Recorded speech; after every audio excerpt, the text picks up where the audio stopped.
జై శ్రీరామ్. ఈరోజు నా వీడియోలో వాక్కాయ పప్పు. ఇప్పుడు బాగా ఉన్నాయి కదా మార్కెట్లో. పప్పు అంటే ముఖ్యంగా కుండలోనే ఉడకబెడతాను. నానబెడితే బాగుంటుంది కానీ నేను అంతగా పెద్దగా నానబెట్టను. ఎందుకంటే వండడమే అప్పుడప్పుడు అనుకుని వండేస్తాను. ముందే అంత ప్రిపరేషన్ అంటూ ఉండదు. మళ్ళీ వీడియోల కోసం అంటే అస్సలు ఉండదు. వామ్మో, అట్లా నీళ్లు పోసాను అన్నమాట. ఒక చెంబు కాకపోతే 2 చెంబులు పోసేస్తాం. పోస్తే నీళ్లు ఉడుకుతూ ఉంటుంది. ఒక్క విషయం, అట్లా ఉడికిన పప్పు ఒక 2 డేస్ అయినా మంచిగానే అనిపిస్తుంది. మనం ఫ్రిడ్జ్లో పెట్టుకున్నా చాలా బాగుంటుంది.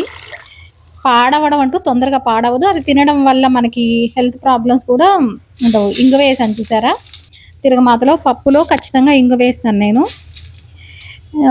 ఇట్లా ఒకసారి చేసి చూడండి. ఎందుకంటే తిరగమాత సపరేట్గా పెట్టి ఈ తిరగమాతలో ఉల్లిపాయలు వేపితే ఆ ఫ్లేవరు తిరగమాతలో ఈ ఉడకడం వల్ల, పప్పులో వేసి ఉడక్కోకుండా ఇట్లా సపరేట్గా ఉడకబెట్టడం వల్ల ఆ టేస్ట్ చాలా బాగుండిద్ది. ఒకసారి ట్రై చేసి చూడండి. నిజంగా అసలు ఏంటంటే ఈ రెగ్యులర్గా వండే వాటిని వీడియోలు తీయడానికే మనకు అవుతుంది. ఇంకా నిజంగా వీడియోల కోసం వంట చేయడం అంటే చాలా కష్టమైన పని. అది మనం చేసేది కాదండి. ఒక ఉల్లిపాయకి వస్తే చాలు, తిరగమాత పెట్టేసి ఇది ఈలోపు మనం టమాటా పచ్చిమిరకాయ అంటే పండుమిరకాయలు పప్పుకు తెలియదు కదా, పచ్చిమిరకాయలు వేసాము పండుమిరకాయలు వేసాము అలా.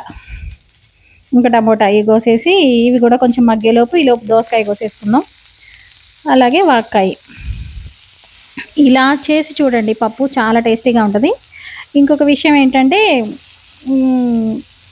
రైస్కు బదులు మనం ఎప్పుడు రైస్ తినే బదులు బొబ్బర్లు, చాలా హెల్త్ బెనిఫిట్స్ ఉన్నాయి దాంట్లో. నవధాన్యాల్లో నేను ఏం చేశానంటే, బొబ్బర్లు కొంచెం అరికెలు, ఒక గుప్పెడు అరికెలు అయితే 2 గుప్పెళ్ళు బొబ్బర్లు, దీంట్లో ఉప్పు పసుపు వేసేసి మగ్గనిచ్చేసేసి, ఇది మగ్గేలోపే పప్పు కూడా ఉడికిపోయింది. చూడండి మీరు, ఎక్కువ టైం ఏం పట్టదు. అలానే బొబ్బర్లు కొంచెం కడుపులో ఇబ్బంది లేకుండా అల్లం పచ్చిమిర్చి జీలకర్ర కొంచెం ఇంగువ వేసి మిక్సీ వేసి పెట్టేసేసుకొని దాన్ని ఒక రొట్టెలాగా చేసేసుకుంటే ఒక్కటే రొట్టె సరిపోయిద్ది.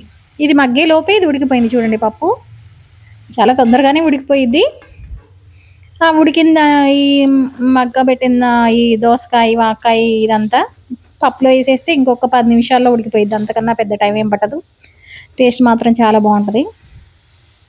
రెగ్యులర్గా ఉండే మనం ఇట్లా రైస్ పెట్టేసి పప్పు పెట్టేసి ఇట్లా కన్నా కొంచెం మన హెల్త్ కోసం కొంచెం టైం స్పెండ్ చేసుకుంటే దీనికి అంత టైం కూడా పట్టదు, కానీ కొంచెం అలవాటు చేసుకోవాలన్నమాట.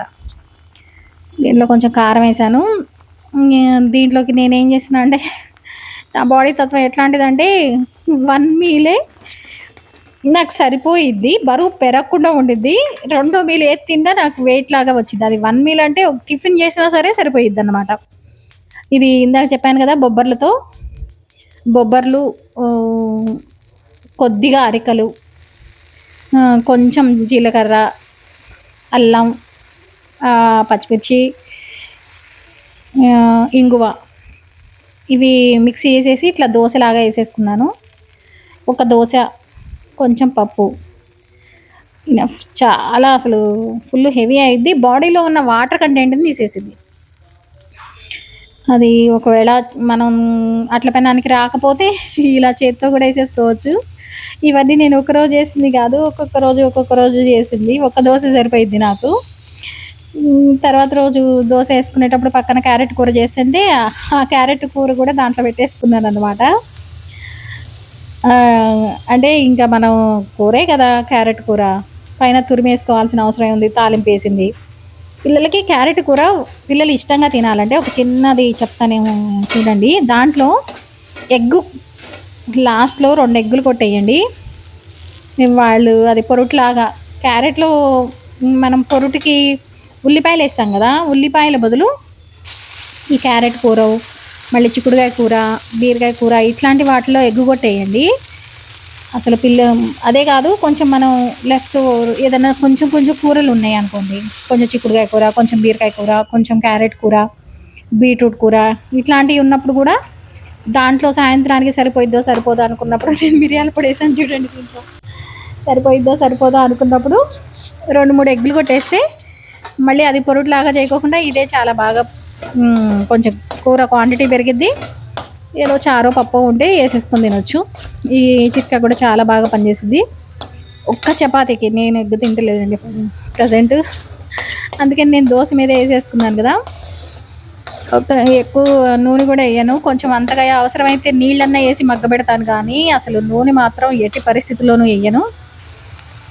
ఈ క్యారెట్లు మగ్గడానికి కూడా కొద్దిగా వాటర్ అన్నా వేసి మగ్గబెడతాను, కానీ అసలు నా చేతిలో వచ్చి నూనె పడదు. అట్లా ఇప్పుడు ఇది క్యారెట్ కూర వేసుకున్నాం కదా, ఇది ఒకటి సారి ట్రై చేసి చూడండి.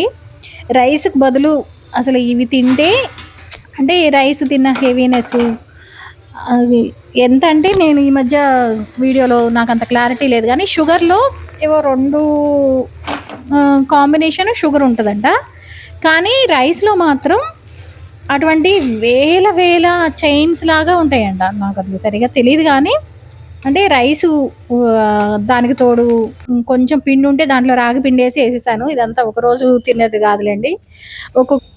అందులోనూ విజయరామ్ గారి వీడియోలు చూస్తే కూడా మాగాణిలా కనిపిస్తున్నాయి ఎడారులు అని చెప్పారు కదా ఆయన.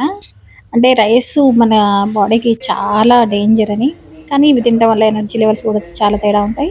Thanks for watching.